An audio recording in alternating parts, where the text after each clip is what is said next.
Hello hello हम देख रहे थे Indian economy 1950 to 1990 which is chapter 2 class 11 NCERT. इसमें अभी हमने देखा introduction, the goals of 5 year plans, what is the plan, what are type of economic systems, what are the 4 important goals of 5 year plans जो कि हमने details में देखे। फिर growth, modernisation, self reliance and equity. उसके बाद हम देख रहे हैं 2.3 एग्रीकल्चर। एग्रीकल्चर में हमने देखा कि एग्रीकल्चर ग्रोथ 1950 के बाद 1990 तक हुआ है, जिसमें हमने high yield variety seeds HYV seeds का यूज़ किया। हमने लैंड रिफॉर्म्स किया, जिसमें हमने ज़मींदारी सिस्टम जो ब्रिटिशर्स के टाइम चल रहा था उसको चेंज किया, जो कि सिर्फ मेनली रेंट कलेक्शन के लिए बनाया था। उसके बाद लैंड रिफॉर्म्स लाए। लैंड रिफॉर्म्स के लिए हमने एग्रीकल्चर ग्रोथ को बढ़ाने के लिए ओनरशिप और इंसेंटिव्स देने का सोचा। और अब हम देख रहे हैं ओनरशिप और इंसेंटिव्स क्या थे ये, और उससे क्या था बेनिफिट। तो हमें देखना है box 2.5। Box 2.5 ownership and incentives. The policy of land to the tiller is based on the idea that the cultivators will take more interest. They will have more incentive in increasing output if they are the owners of the land. Obviously, if the cultivators are the owners of the land, they'll focus on getting more and more yield from that owner particular area to which they have their ownership. This is because ownership of a land enables the tiller to make profit from the increased output. If the output is increased, the much output will increase, the more profit the owner will get. Tenants do not have incentive to make improvement on land, since it is the landowner who would benefit from the higher output. That's why at the time of Britishers, people of India or the cultivators, farmers of India did not have much interest in increasing the output from the land. And Indian government after the independence focused on increasing the agriculture sector and getting more and more output, because initially in every developing country, as we have seen in chapter 10, the economy is based on the agriculture, and which is the primary sector of the economy. And then the period comes when the important contributor to the GDP becomes the tertiary sector or the service sector. Now, the importance of the ownership in providing incentives is well illustrated by the carelessness with, with which farmers in the former Soviet Union would use to pack fruits for sale. तो import ownership का importance ऐसे बता सकते हैं कि जो Soviet union में farmers की पूरे लैंड और फैक्ट्रीज जो पहले सोवियत यूनियन बनाई थी, उसमें सब गवर्नमेंट का था। It was a pure socialist state. तो वो फ्रूट को पैक कर देते थे सेल्स के लिए। It was not uncommon to see farmers packing rotten fruits along with the fresh fruits in the same box, क्योंकि फार्मर्स को प्रॉफिट नहीं चाहिए था। फार्मर्स को सिर्फ अपना टारगेट गवर्नमेंट के द्वारा किया हुआ ख़त्म करना था, तो इसलिए वो फ्रेश फ्रूट्स के साथ रॉटन फ्रूट्स भी भर देते थे। Now every farmer knows that the rotten fruits will spoil the fresh fruits if they are packed together.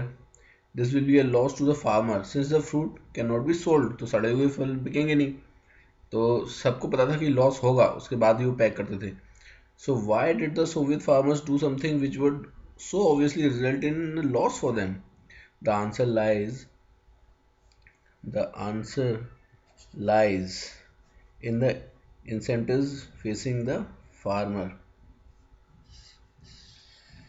Since the farmer in the former Soviet Union did not own any land, neither they enjoyed the profit nor suffered the losses. In the absence of ownership, there was no incentive on the part of the farmer to be efficient, or which also explains the poor performance of the agriculture sector in the Soviet Union despite the availability of the vast areas of high fertile land. So it was not the thing that they did not have a fertile land. They had very large fertile land, and then also it failed because of the lack of incentives given to the farmers. Now, third thing is land ceiling. Land ceiling. Land ceiling was another policy to promote equity. We studied what is equity. Equity in the agriculture sector. This means fixing the maximum size of land which could be owned by an individual. So they call it land ceiling.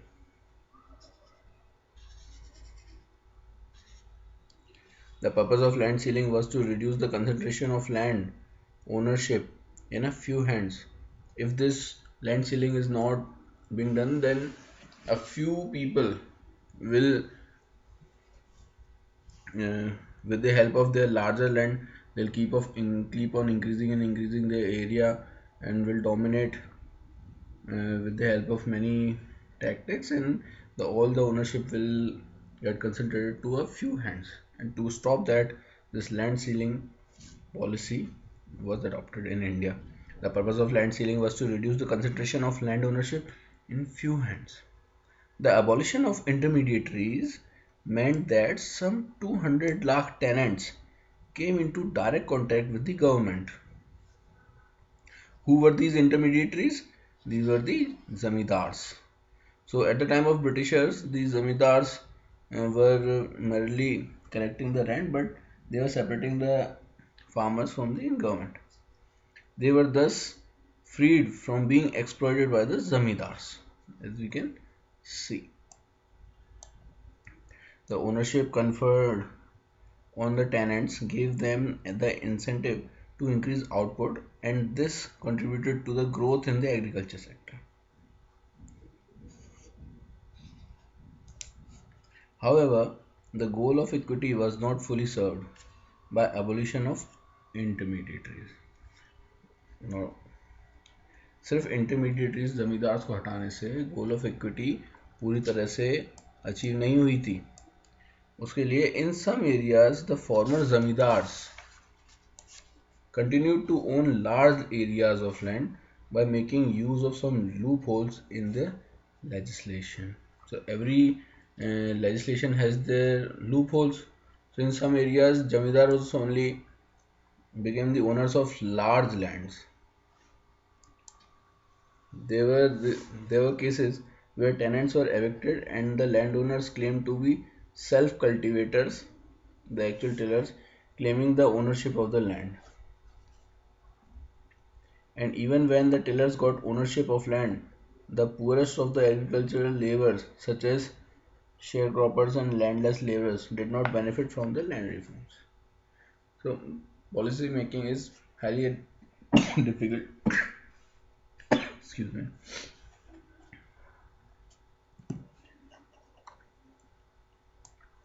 The land ceiling legislation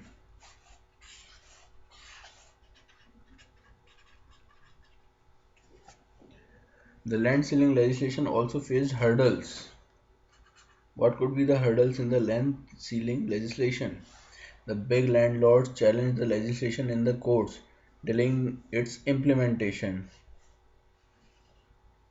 They used this delay to register their lands in the name of their close relatives.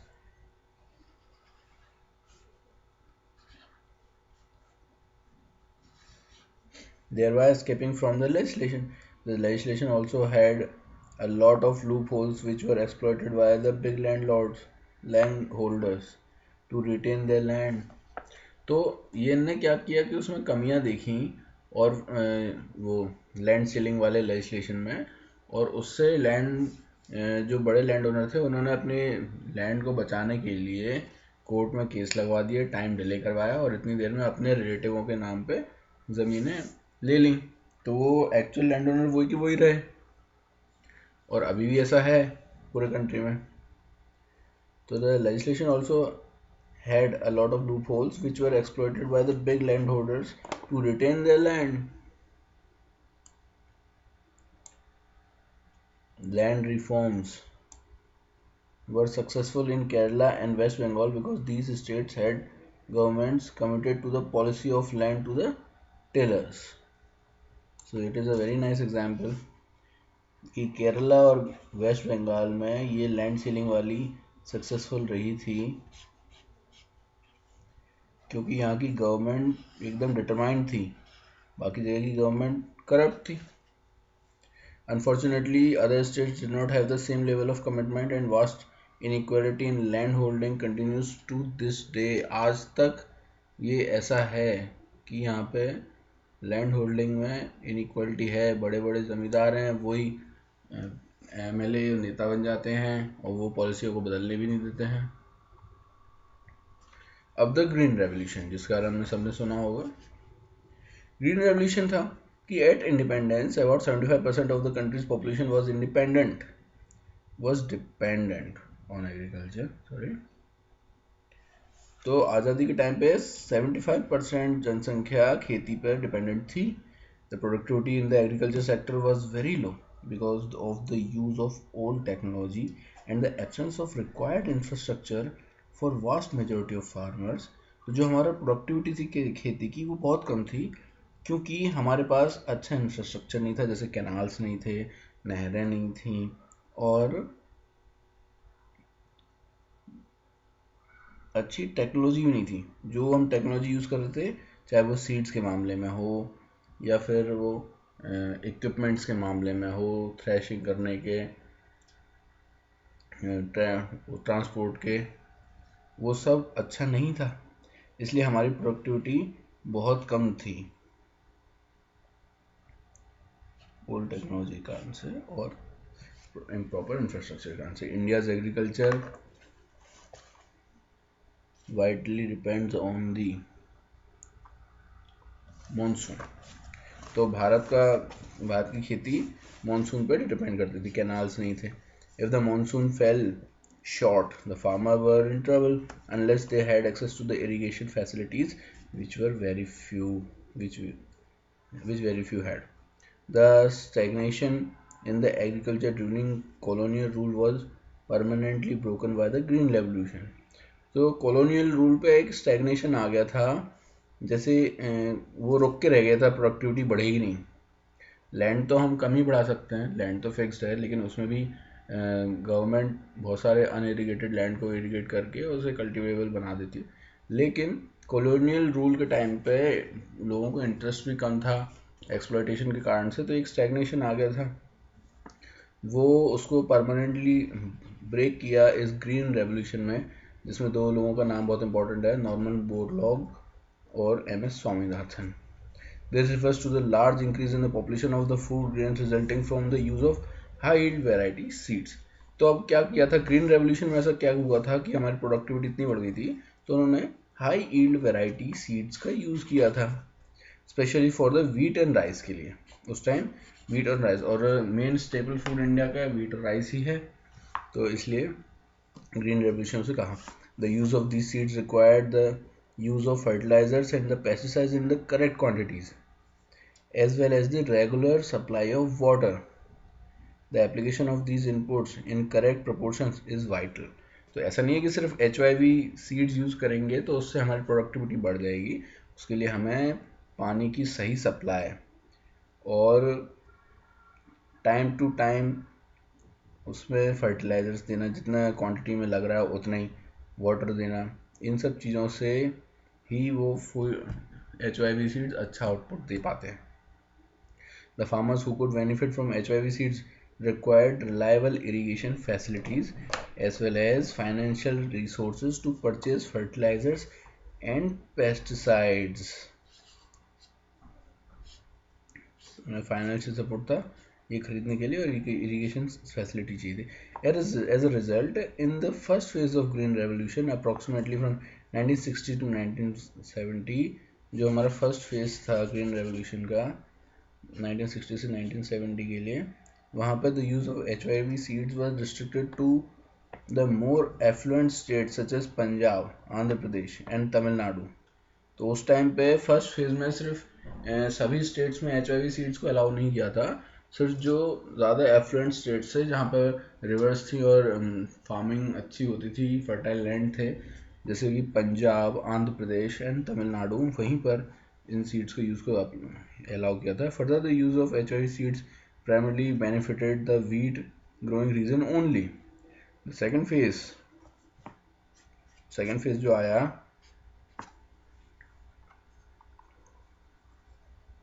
तो जब वो second phase आया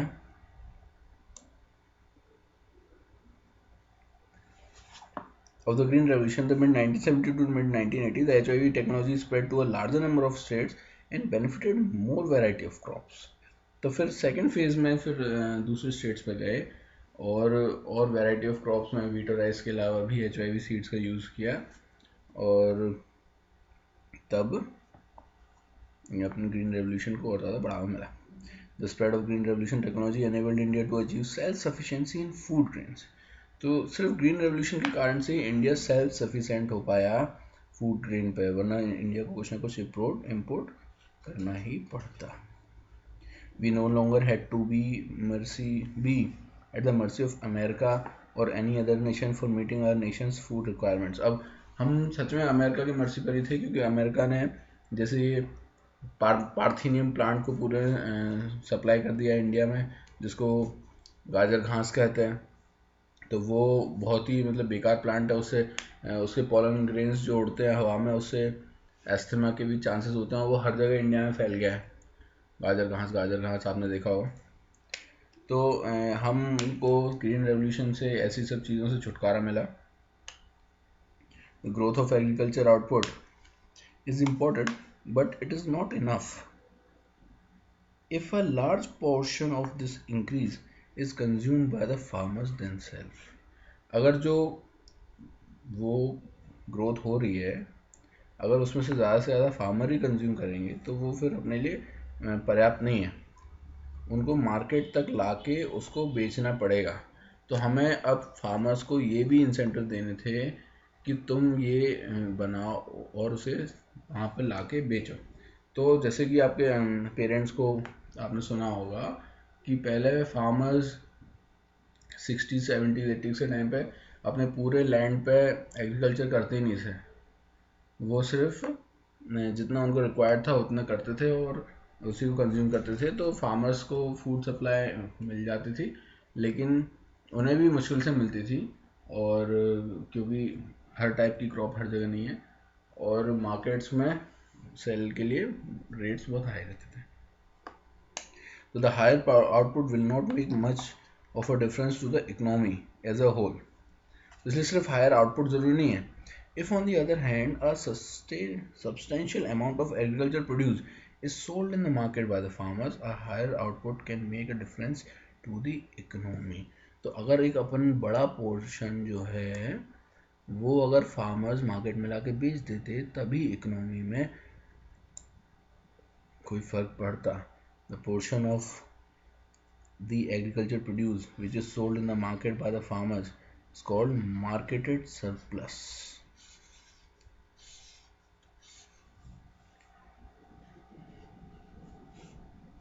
तो marketed surplus हम समझ गए हैं कि क्या है, कि जो पोर्शन फार्मर्स खुद यूज़ करने के बाद मार्केट में बेच देता है उसको मार्केटेड सरप्लस कहते हैं.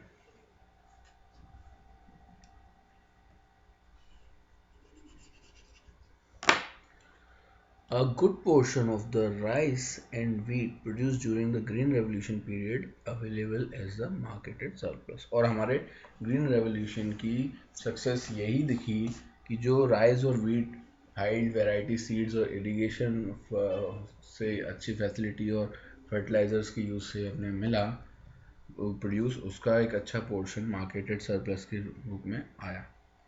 तो was sold by farmers in the market. As a result, the price of the food grains declined relative to other items of consumption. तो इसीलिए ग्रीन रेवोल्यूशन ने मार्केटेड में ये रेट्स इनके कम किए. The low income groups who spend a large percentage of their income on food benefited from this decline in relative prices. The Green Revolution enabled the government to produce sufficient amount of food grains to build a stock which could be used in times of food shortage. तो government के पास stock भी आया, low income groups के लोगों ने जो अपना पूरा बहुत बड़ा पोर्शन अपने इनकम का सिर्फ फूड ग्रेन पे ही स्पेंड करते थे, वो भी कम हुआ। इससे इकोनॉमी को डेफिनेटली बेनिफिट मिलेगा, इससे सर्विस सेक्टर को भी ग्रोथ मिलती है। While the nation had immensely benefited from the Green Revolution, the technology involved was not free from risks. One such risk was possibility that it would increase the disparities between the small and big farmers. Since only big farmers could afford the required inputs. तो इस green revolution का ये loss ये भी था कि जो required inputs हैं जैसे फर्टिलाइजर्स और अच्छी पंपिंग के लिए, इरिगेशन के लिए पंप्स और अदर फैसिलिटीज़, और मार्केट में सेल करने के लिए भी ट्रांसपोर्ट, तो ये बिग फार्मर्स के पास अवेलेबल था और इससे बिग फार्मर्स और स्मॉल फार्मर्स का डिफरेंस और बढ़ जाता। तो ये रिस्क इसके साथ था ही। thereby reaping most of the benefits of the green revolution. तो बिग फार्मर्स जो ग्रीन रेवोल्यूशन का है वो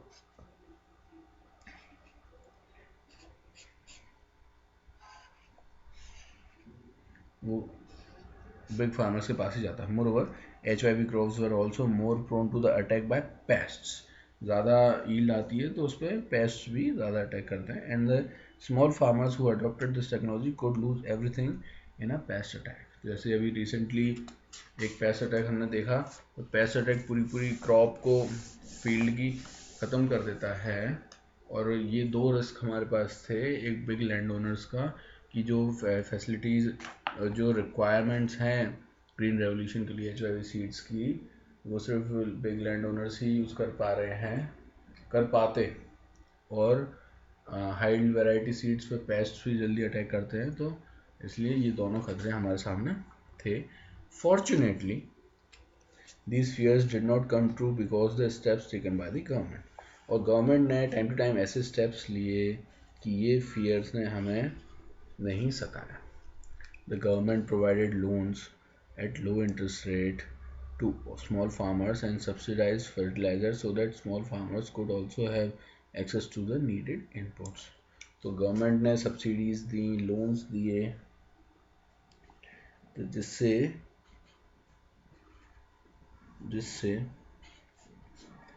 फार्मर्स भी इस ग्रीन रेवोल्यूशन का, स्मॉल फार्मर्स भी ग्रीन रेवोल्यूशन का हिस्सा बन पाए। Since the small farmers could obtain the required inputs, the output of small farms equaled the output of the large farms on the course of time. तो धीरे धीरे small farmers के भी आउटपुट लार्ज फार्मर्स के output के equivalent हो गया। As a result, green revolution benefited the small as well as the rich farmers. सबसे इम्पोर्टेंट है कि ये दोनों तरह के फार्मर्स को बेनिफिट दिया। The risk of the small farmers being ruined when the pest attacked their crop was considerably reduced by the services rendered by the research institutes established by the government. तो government ने ऐसे research institutes establish किए जिन्होंने paste attack से बचने के लिए भी तरीके फार्मर्स को बताए। You should note that the Green Revolution would have favored the rich farmers only if the states did not play an extensive role in ensuring the small farmer also gains from the new technology. तो ये एक notable point है कि इसमें state governments, India is a federal country and state governments did their role for the Green Revolution and the development of Indian economy. The debate over the subsidies. Now we'll see what are the debate over the subsidies. The economic justification of subsidies in agriculture is at present a hotly debated question कि हमें subsidies देनी चाहिए कि नहीं देनी चाहिए। अब पिछले पैरा में हमने देखा कि सब्सिडीज से ही तो ग्रीन रेवोल्यूशन सक्सेसफुल हुआ, अदरवाइज जो रिस्क था वो ग्रीन रेवोल्यूशन को सक्सेसफुल होने नहीं देता, इंडियन इकोनॉमी को भी उभरने नहीं देता। लेकिन ये भी एक डिबेटेड क्वेश्चन है क्योंकि it is generally agreed that it was necessary to use subsidies to provide and incentives for the adoption of new HYV technology. तो ये तो सब मानते हैं कि HYV सीड्स के लिए सब्सिडीज तो चाहिए थी, और खासतौर पे स्मॉल फार्मर्स के लिए. और a new technology will be looked upon as being risky by farmers. Subsidies were therefore needed to encourage. Subsidies चाहिए थी. Subsidies were needed to encourage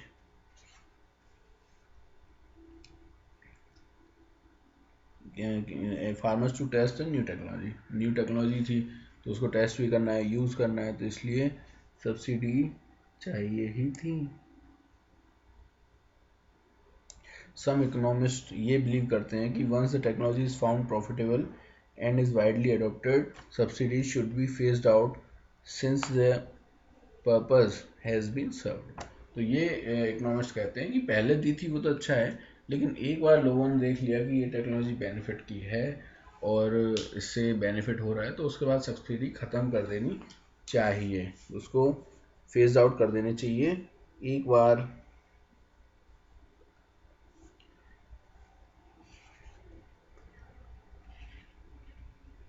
एक बार ये हो गया तो since their purpose has been served. Further subsidies are meant to benefit the farmer, but a substantial amount of fertilizer subsidy also benefits the fertilizer industry.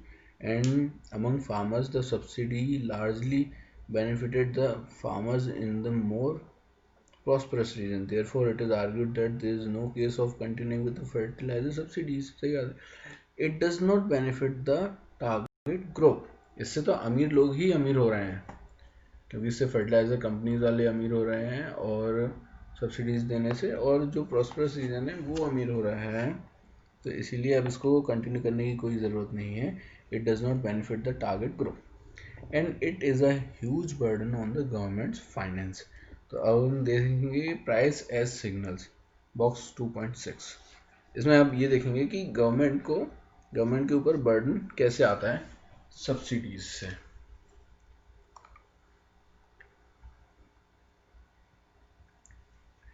You would have learned as in an earlier class about how prices of goods are determined in the market. It is important to understand that the prices are signals about the availability of goods. If the goods become scarce, the price will rise.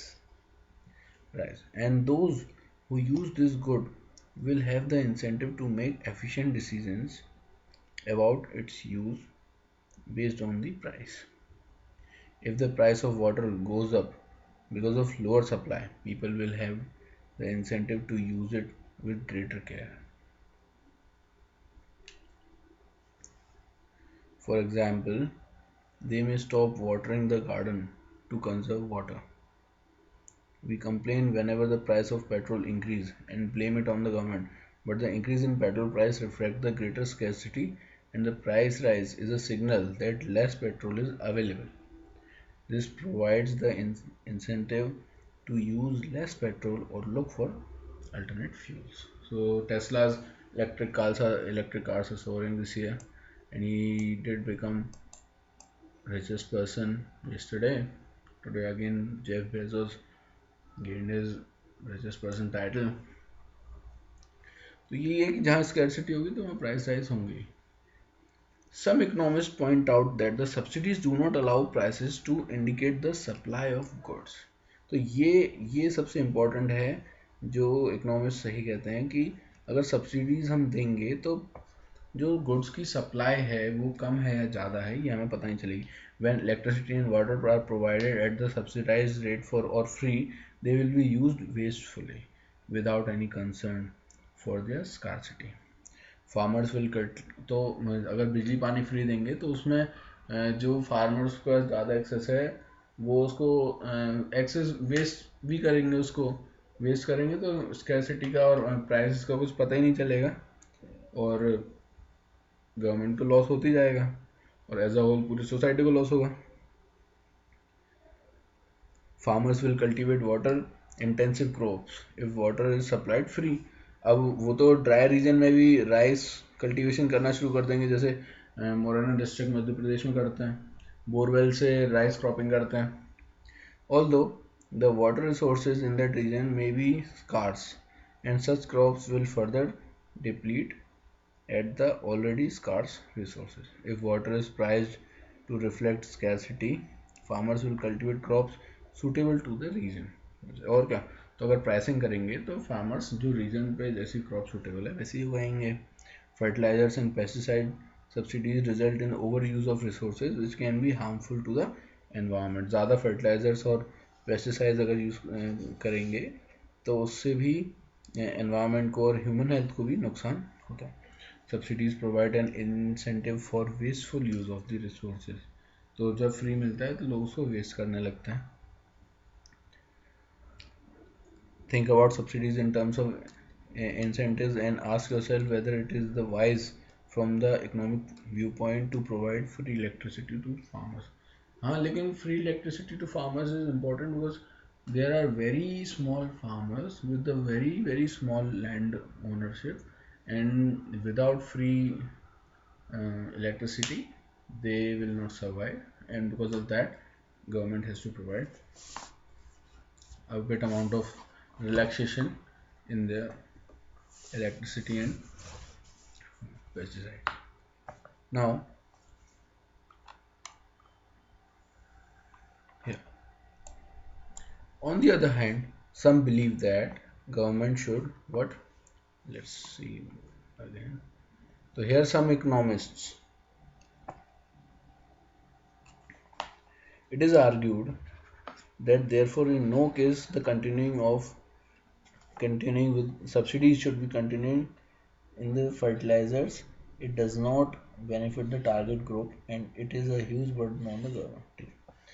अब यहाँ से on the other hand, some believe that the government should continue the agriculture subsidies. Now we'll see why government should continue. On the other hand, some believe that the government should continue with agriculture subsidies because farming in India continues to be a risky business, because irrigation is not proper everywhere, and sometimes hailstorms and improper heavy rains also destroy the crops.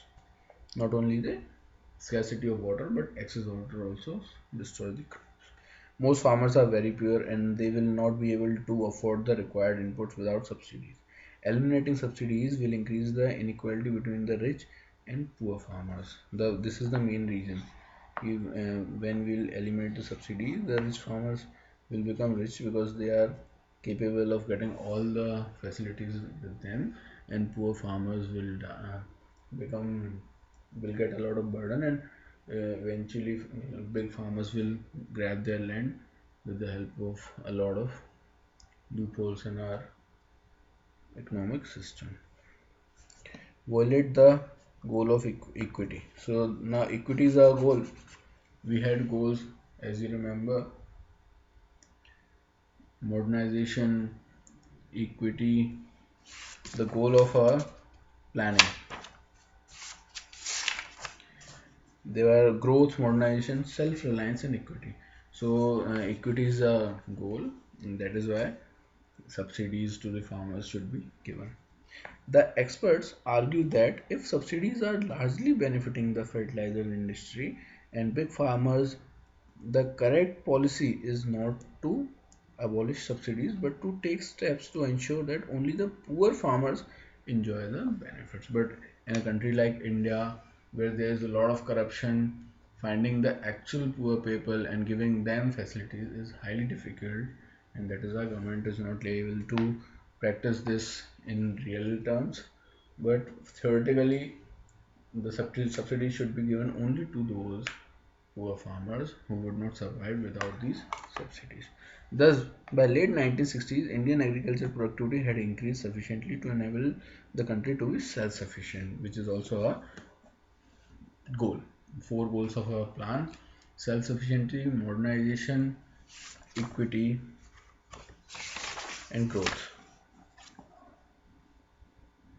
This is an achievement to be proud of. On the negative side, some 65% of the country's population continue to be employed on the agriculture even as late as 1990. Economics has found that as a nation become more prosperous, the portion of GDP contribution by the agriculture as well as the proportion of the population working in the sector of in this sector declines considerably. And in India also it has declined.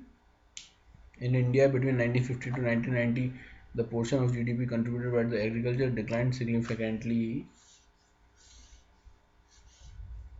but not the population depending on it.